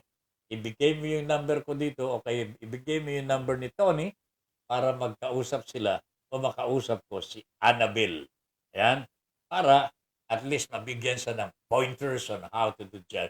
Maliban lang kung siya po ay talagang batikang reporter na. Ayos yan. Okay? Areglado. Edgardo Simon. Mukhang, ano ito? Asaan? Mukhang nalimutan, natabunan na yung kaso ni Christine Dacera. Ibig sabihin, nakalusot na yung ma-impluensyang mastermind, rapist. Malamang ay ginamit lang yung mga bakla nayayain si Christine sa party at pinainom ng drugs. Nang tulog na ay hindi kaya subalisi yung mastermind. Sino bang mastermind nito, partner? Alam ko na ba? Kung maalala ninyo, sa first day ng investigation, sabi ng mga bakla, huwag na tayong pumunta doon sa kabilang kwarto. Mga matatanda at pangit yung mga nandoon. Baka yung mastermind rapist ang nagplano at nag-sponsor ng party para gahasain si Christine. Sa una, sabi ng PNP, rape case. Kinabukasan, hindi na rape. yung mga bakla, iba-iba ang kwento at takot na tila may nalalaman pero itinatago at pagkatapos ay agad pinauwi na. Hindi agad chinek for evidence of drugs ang mga baso at ibang mga gamit. Wala din check sa mga bed sheets. Kaya nga pati yung hotel ay cooperative sa investigation. Hindi nilabas ang buong CCTV recording. Bakit ganun? Yan ang tanong ni Ginong Edgardo Simon. Correction, hindi cooperative yung hotel. Hindi. Okay. So mga kaibigan, sino kayang mastermind ho dito? Pero wag ko kayong mag-alala. Yung Christine Dacera case, hindi pa closed yan. There is an investigation, ongoing investigation of the NBI. Sa tingin ko, hindi pa tapos ito, ho, mga kaibigan. And so in other cases, alam niyo mga kaibigan, na-archive lamang ho ang mga ito unless sinabi ng police, close na yan, o kaya yung sa hukuman, dismiss na ang kaso, dismiss na ho yan. Mahirap na ipafile uli kung na-dismiss na po ng korte. Double jeopardy ang tawag ko dyan, mga kaibigan. Pero for as long as there is no closure in court, itong mga kasong ito, mga kaibigan, ng patayan, muling mabubuksan ito pagdating ng panahon. Maniwala po kayo sa hindi. Lalong-lalo na yung involvement ng mga judges. Alam niyo ito, gusto kong pag-usapan din natin ngayong gabi. Itong involvement ng mga judges sa pag-i-issue ng mga search or warrants of arrest. Napasama kasi itong pagbigay ng go signal ng Supreme Court na pwede mag-issue yung mga judges kahit wala sa kanilang jurisdiction ang bibigyan nila ng search warrant, mga kaibigan. Dapat bawiin ito ng Korte Suprema. As of today, mga kaibigan, yung Bloody Sunday where 9 activists were killed, mga kaibigan. Alam po ba ninyo kung saan nanggaling yung search warrant na ginamit ng mga pulis? Saan yun? Calabar Zone ho yun, mga kaibigan. Iba-ibang parte ho sa Laguna, Batangas, Rizal. Hindi po Manila ho yun. Manila judge ang nag-issue ng search warrant. At walang testigo ho, mga kaibigan, magpapatunay kung ano yung hahalughugin po nila. So this is the danger here, my friends. Kutsabahan ho ito ng pulis at mga huwes. Wala nang kaligtas-ligtas ang taong bayan ho, mga kaibigan, pagka ganito ang nangyayari sa ating bayan. I would like to take note, mga kaibigan, ang nag-issue ng warrants para dito sa Calabar Zone, Bloody Sunday ho, mga kaibigan. Ito si Judge De La Rosa. At sino pa yung isa? Judge Jason Sapanta. Itong si Sapanta, sa mga firearms and explosives naman. Ito si Judge Lorenzo, mga kaibigan. Ito ho, nag-issue ng mga search warrant of arrest. Grabe ho talaga ito, mga kaibigan. Ngayon, pinatay ho nila yung mga tao. May pananagutan po ba ng mga pulis sa judge na nag-issue ng warrant ho, mga kaibigan? Generally, ang warrant of arrest ay para hulihin ho yung suspect, di ba? At dalhin po sa hukuman para litisin. Pero ngayon ho, mga kaibigan, wala lang lilitisin pagkat pinatay ng pulis. Ngayon, wala po bang karapatan yung judge para usigin ho yung pulis na nakapatay ho doon sa suspect na inisyuhan ng judge ng warrant? As of today ho, mga kaibigan, wala na ho ganyan. Katulad din ho yung kay Aquino. Ni walang soko ho, mga kaibigan. Naiiba ang panahon po natin sa panahon ng Pangulong Rodrigo Duterte at the bold sin us, mga kaibigan. Naiiba na ho ito. Hindi po panahon ng mga matitinong tao ho, mga kaibigan. Panahon po ito ng, ewan ko ba, ano bang itatawag ho natin dito? Patas balita. Ha? Ano bang itatawag ho natin dito? Panahon po ito ng kampon ng Satanas ho, mga kaibigan, sapagkat patayan ho ang inaatupag po Patayan ho ang pinoproteksyonan ho ng administrasyon na ito. Nagising na ho ang United Nations Human Rights Watch ho, mga kaibigan. UN. Human Rights Now ito, mga kaibigan. United Nations.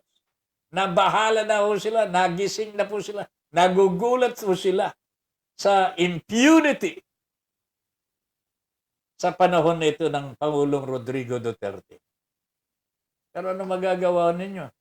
Ang sabi ni Pangulong Duterte, kalimutan ninyo yung mga human rights yan. Patayin ninyo yan. Patayin. Wow, mga kaibigan.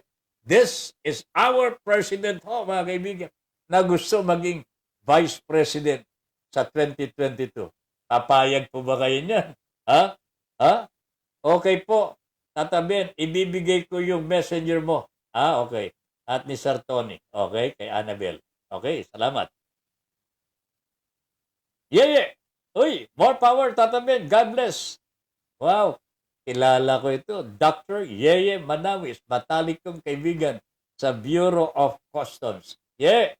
Good evening, sir. Magandang gabi sa iyo. Kailan ako pwedeng dumalaw sa iyo, ha? Okay.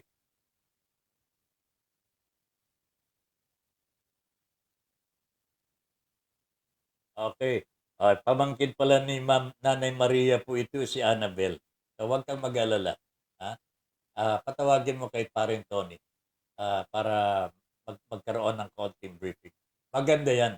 We will have a reporter from the United States of America. Gusto ko makadinig ng mga balita sa Amerika.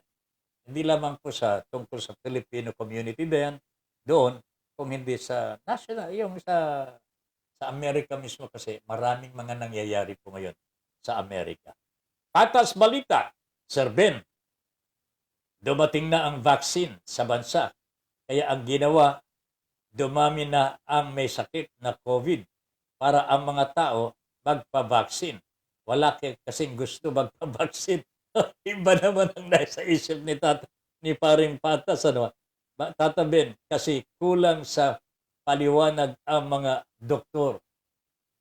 Hindi yung mga doktor na ordinaryo ang magpapaliwanag dito, Patas. Ang Malacanang, ang DOH ang dapat magpaliwanag sa taong bayan ano ang kahalagahan ng vaccine at ano ang pagkakaiba ng Dengvaxia at ng Sinovac.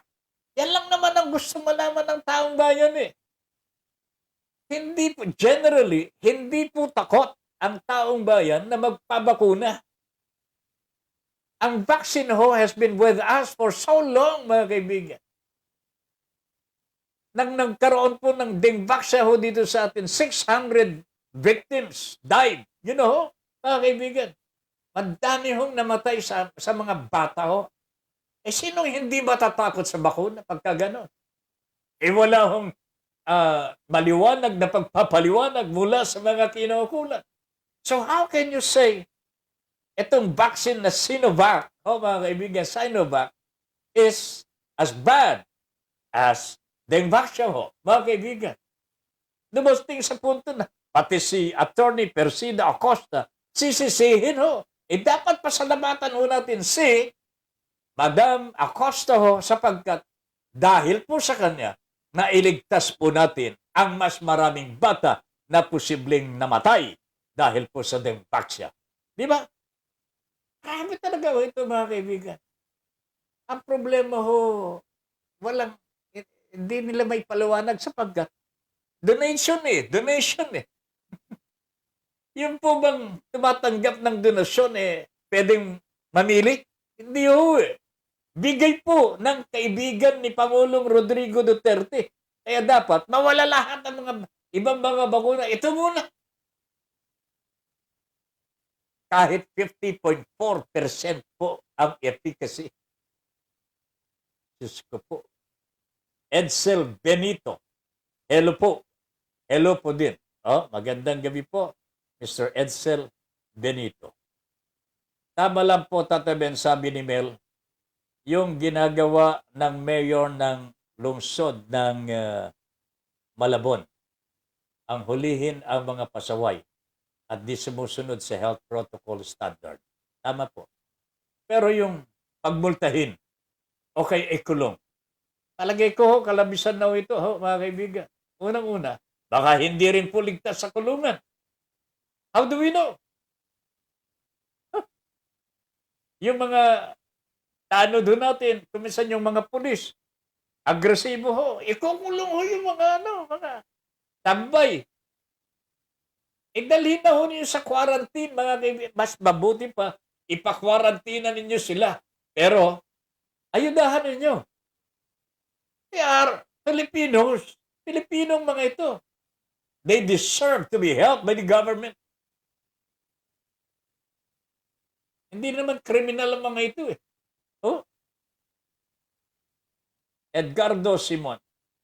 Kitang, pati yung PNP Crime Laboratory, agad pina-embalsabaw yung bangkay. Alang talaga ho, mga kaibigan. Napakalupit ang kapulisan po ngayon, mga kaibigan. Napakalupit. Diyos ko po. They are into killing spree on orders of the president. Wala naman pong ibang sinusunod ng mga puliso eh. Hindi naman si Sinas. Si Pangulong Duterte ho ang sinusunod ng mga pulis. Itong si Sinas, nagkataon na kaibigan niya si Torre na involved din dyan sa patayan kay Mayor Aquino. Kaya may cover up po, mga kaibigan. Ayun. Lumalabas po ang mga istorya from the people of Calbayog mismo. Because this is how they love their mayor ho, na pinatay ng mga pulis. Walang soko. Walang nag-imbestiga sa crime scene. Tumakas yung mga pulis na involved sa krimen. Hindi inimbestigahan ho, mga kaibigan. Kung iimbestigahan man po, mga kaibigan, ewan ko kung anong mangyayari sapagkat hanggang ngayon, ilang araw na po ang nakalilipas. Sunday, Monday, Tuesday, Wednesday, Thursday. 4 na araw na po into the bloody Sunday, mga kaibigan. Wala pa po tayong naririnig mula kay Mr. Sinas. Ano po ang dahilan at tumakas yung mga police officials involved in the shooting incident? Bakit sila tumakas? Takot sila sa baril, ha? Takot sila, ha? Ay, talaga naman, ho.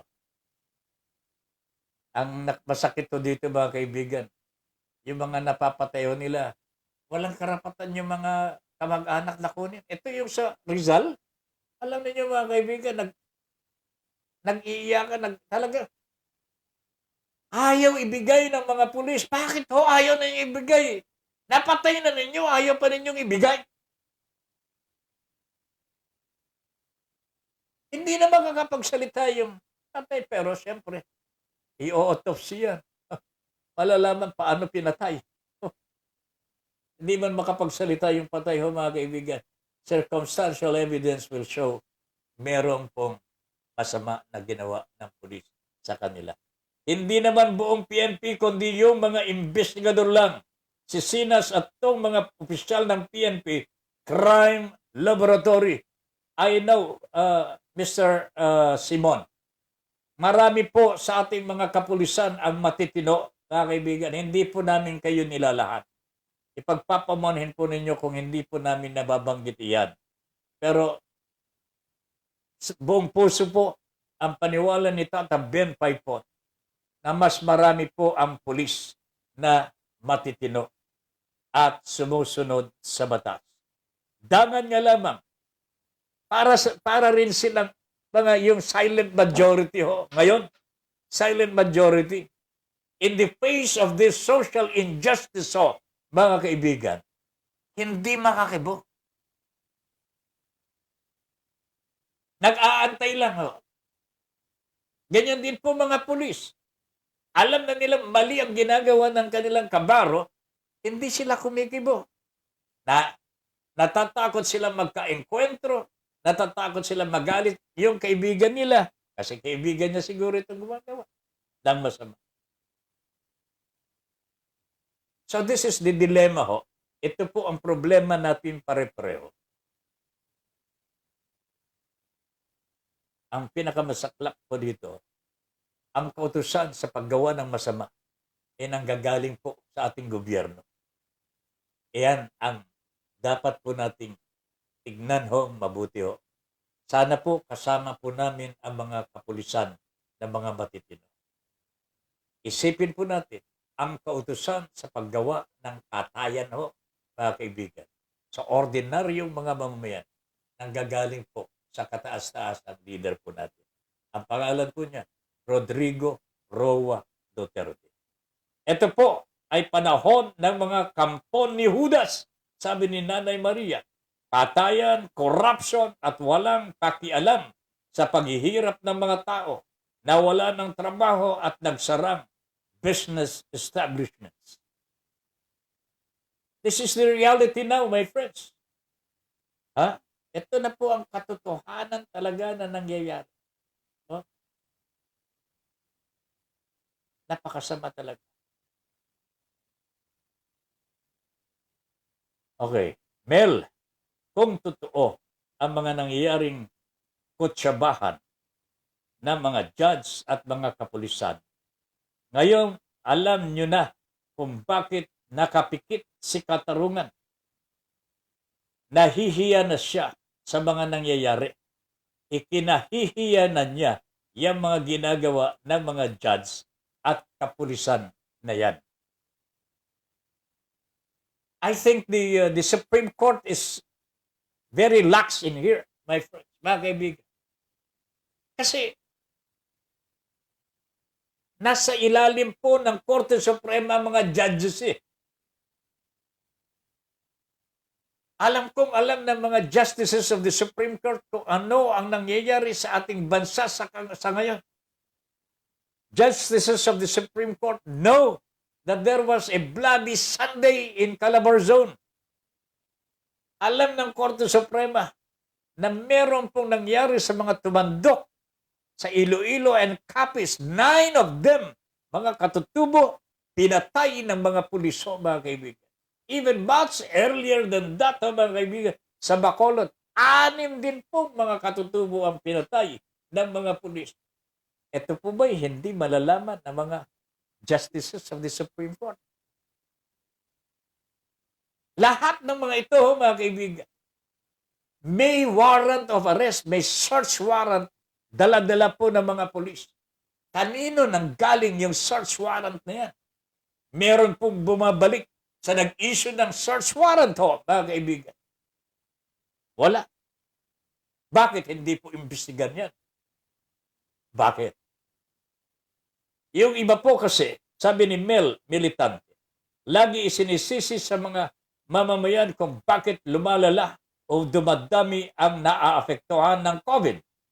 Bakit hindi din nila sisihin o kasuhan yung mga kapitan ng bawat barangay na di kumikilos upang ipatupad ang health protocol. One-sided lang kasi sila. Alam mo, tinanong ko kay Bong yan eh. Di po ba? Sabi natin, lax, naging kampante ang taong bayan. Ang dinagdag ko eh. Nagkampante din po ang mga pulis at mga barangay. Oh. Oo nga, sabi ni Bong. So ito ho, mga kaibigan, all of us are into this. Lahat po tayo may pananagutan o dito. Pero more than ever, ano bang ginagawa ng DOH ngayon?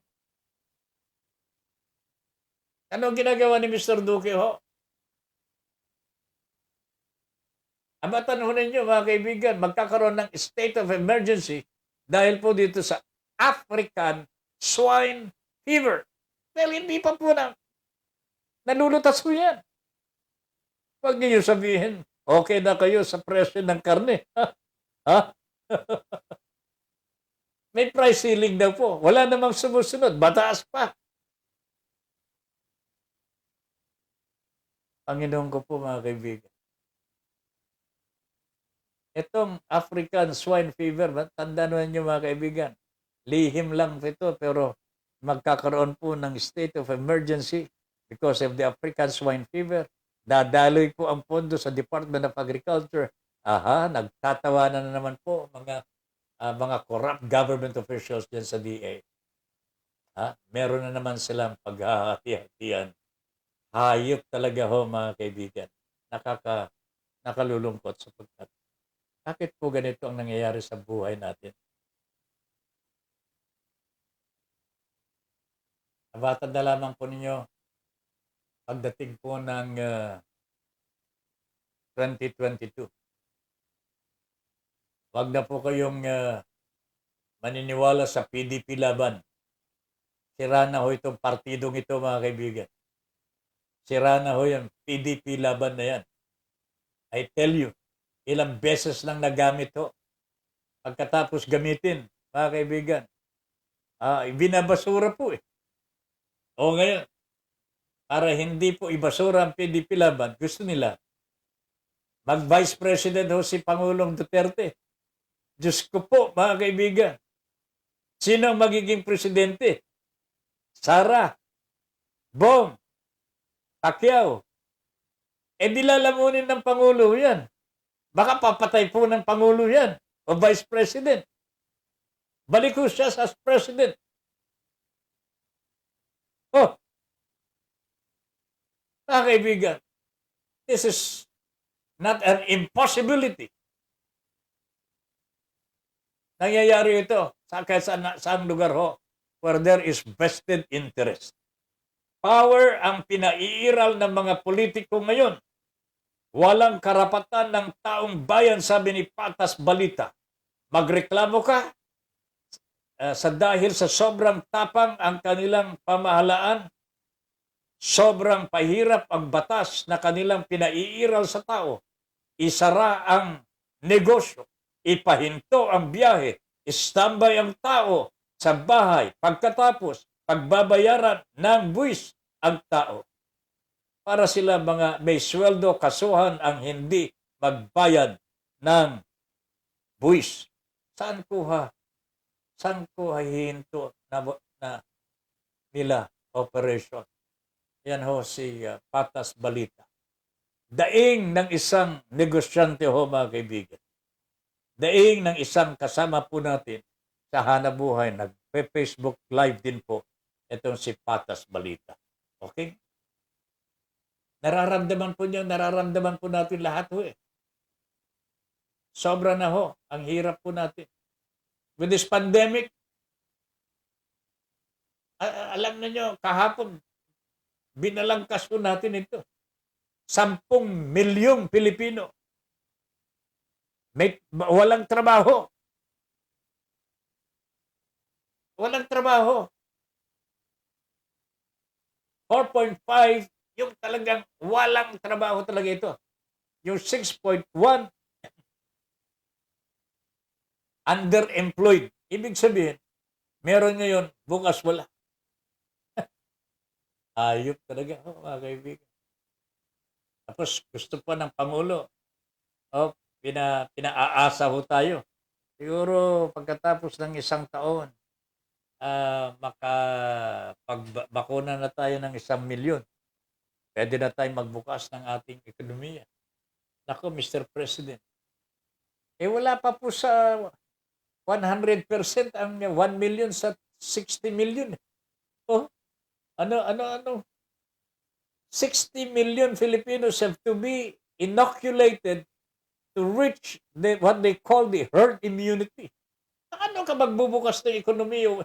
1 million pa lang mababakunahan. Mabuti kung mabakunahan mo within the year. Wala ka pa ng bakuna ho eh. Puro donasyon lang ito eh. Ang laki-laki na ng ating utang ho, panlabas ho mga kaibigan, at panloob. 11 trillion pesos. Saan po napunta yan? Lahat naman po niya na ginamit daw po ninyo. Inutang ninyo because of the COVID or the pandemic. Saan napunta ho mga yan? Walang ang ayuda ang mga kapitbahay ho natin. Panginoon ko po. Nakakapangamba na baka bigla na lang madisgrasya sa vehicular accident si VP Robredo. Wag naman ho, mga kaibigan. Wag naman. Wag na ninyong pasasakayan sa pampublikong sasakyan niya. Merong general noong panahon ni Marcos na bigla na lang binangga ng dalawang magkasalubong sa cargo truck. Parang kilala ko yan. Si Princess Diana sa vehicular accident din namatay. Sa vehicular accident, hindi gaano ang investigasyon at madaling makalusot ang may kasalanan. Oh my God. Edgardo Simon. Wag naman po sana ho mga kaibigan. Ha? Ma'am Lenny, kaunting ingat lamang po dyan. Ha? Ingat-ingat lamang po. Alam na po ninyo kung paano mag-iingat. Ano ho? Kailangan po kayo ng taong bayan. Kailangan po kayo ng taong bayan. Mukhang kayo na lamang po ang natitirang matino sa mga nakaupo sa ating pamahalaan sa ngayon. I am not endorsing the Vice President to become the President. Pero sa nakikita ko mga kaibigan, she's doing her job well. Dapat nga lamang simula nung maupo si Ma'am Lenny as Vice President, inuupakan na talaga ng Pangulong Duterte. Hindi ko nga alam kung bakit ganun na lamang ang galit ho niya kay Ma'am Lenny Robredo. I don't know, mga kaibigan. Wala namang ginagawang masama si Ma'am Lenny Robredo sa kanya. Ay, nako talaga. Di nyo na ba napapansin, sabi ni Mel, kadalasan nagaganap yung mga raid sa illegal na droga at illegal na sugal tuwing Sabado? Bakit? Kasi walang opisina. Lunes pa ipaprocess yun. Ay talaga naman. Oh. Oo nga naman, ano ha? Oh, talaga ang mga netizens natin, like Mel Militante, on the ground sila eh. Nasa lupa ho sila eh. Alam nila, nadidinig ho nila ang tibok ng lupa ho eh. Mga kaibigan, so to speak. Kaya alam nila ang nangyayari ho, mga kaibigan. Hindi na natin tinuturuan o tuturuan pa ang mga ito. Tataben, sabi ni Louis Del Rosario, sa mga darating na programa ng Ronda Droga, Bulag Caster ang magiging guest at chairman ng barangay ng San Mateo, Rizal. Bulag Caster, ha? At totoo yan, ha? Ha?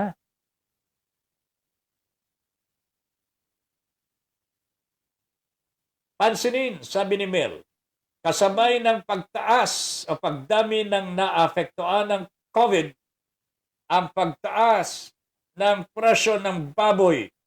Sisinas kasi. Mel, dahan-dahan. Edgardo Simon, mabuhay si Lenny Robredo. Seymour. Meron pa siyang kasunod. Okay? Si Mr. Edgardo Simon. Mabuhay ang Pilipinas. Mabuhay, Padre. Okay? Ariglado. Alright, mga kaibigan. Dumarating na naman po tayo sa yugto ng ating programa kung kailan magpapaalaman na naman po tayo, no?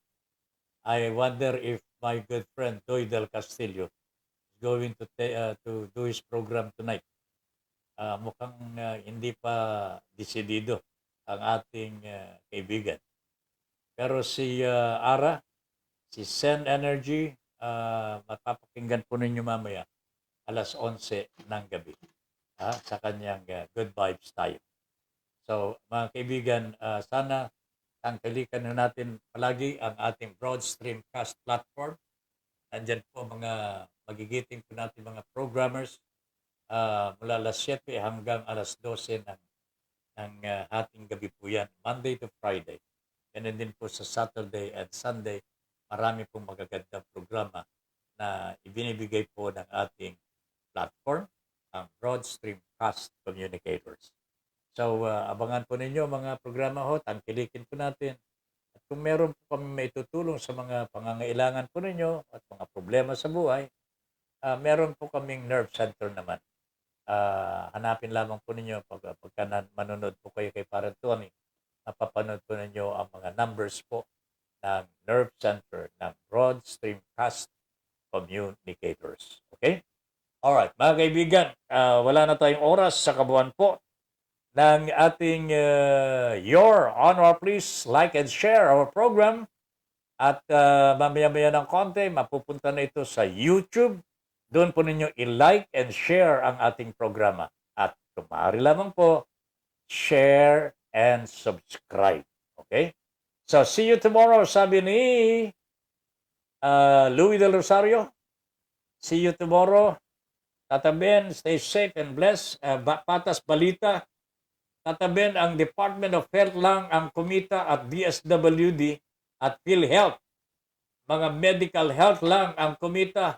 Taong gobyerno lang ang kumita sa panahon ng COVID. Pero mga tao wala. Puro rules ng batas. Ang, naku, Diyos ko po. Hindi ko ayan. Lilian Gabriel.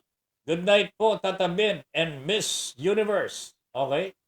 So, mga kaibigan, hanggang dito na lamang po tayo. Bukas po, alas 8 ng gabi hanggang alas 10. Ben Paipon po nagsasabing thank you very much for allowing us into your homes and for giving us the privilege to be of service. Good night, everybody. Inyong natunghayan ang makabuluhang pagtalakay sa mga isyong napapanahon. Hanggang sa muli, dito pa rin sa Broad Streamcast Communicators. Para sa malayang pamamahayag. Your Honor, please. Maraming salamat po.